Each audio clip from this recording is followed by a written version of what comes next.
We're on the record in cause number 325. We're on the record in cause number 325320. The case is styled with State of Texas versus Alan K. Williams. Is that your name? Yes, sir. Okay, Mr. Williams. You're here on a case that you're charged with falsification of a drug test results. Do you understand what you've been charged with? Yes, sir. And now, Mr. Williams, as a defendant in a criminal case, you have three options. Number one, you may hire an attorney. Do you understand that option? Yes, sir. And number two, on that document that's before you, which is the judge's explanation of rights to defendants without an attorney, the second option is you may, well, if you do not have enough money to hire an attorney, you may request an attorney be appointed to represent you. You understand that option? Yes, sir. And option number three, you may represent yourself. Do you understand that option? Yes, sir. Now, if you want an attorney to represent you and have enough money to hire an attorney, the case will be reset to give you time to do so. If you want an attorney and do not have the money to hire one, you will need to fill out a financial questionnaire so that the proper person can determine whether or not to appoint an attorney to represent you. Do you understand that? Yes, sir. You may not speak to the prosecutor about your case unless you sign a written waiver of your right to be represented by an attorney. Be aware that there are dangers to self-representation.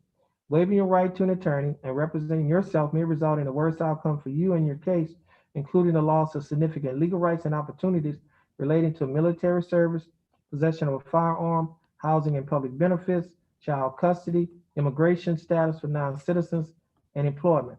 If you choose to proceed without an attorney, you may change your mind at any time and may request counsel from the court. Do you understand that? Yes, sir. Now, at the bottom of this document, it states defendant's choice. Mark initial next to only one choice. If your choice is, I want to reset this case to hire my own attorney, you'll put your initials on the first line to the left. But if your choice is, I have hired an attorney whose name is, then you'll put your initials on the second line to the left and the name of the attorney to the right.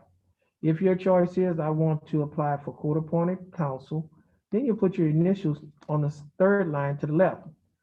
However, if your choice is, I have a court-appointed attorney whose name is, then you'll put your initials on the fourth line to the left and the name of the attorney on the line to the right. If your choice is, I want to waive my right to an attorney and represent myself, then you'll put your initials on the fifth line to the left. And once you finish initialing one of the 5 lines, you will sign on the line that says defendant, and then you will date on the line, you put the day's date on the line that says date. Mr. Williams, do you understand? Yes, sir. Okay, Ms. Williams, I think there's a pin there. You can make your choice, and once you make your choice, we'll proceed from there.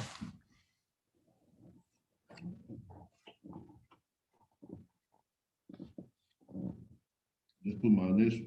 On the line, yes, on the line that you choose.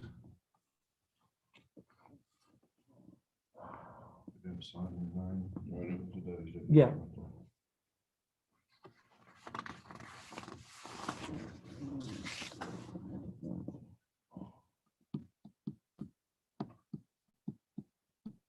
April 28th, 2021. 28th.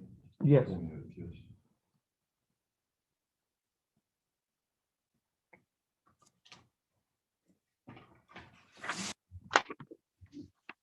Okay, so Mr. Williams, just have a seat, and the court coordinator will give you a reset date. You state you want to reset this case to hire an attorney. We'll give you a reset date. Once you get your reset date, you'll be free to go. Okay. And you have a blessed day.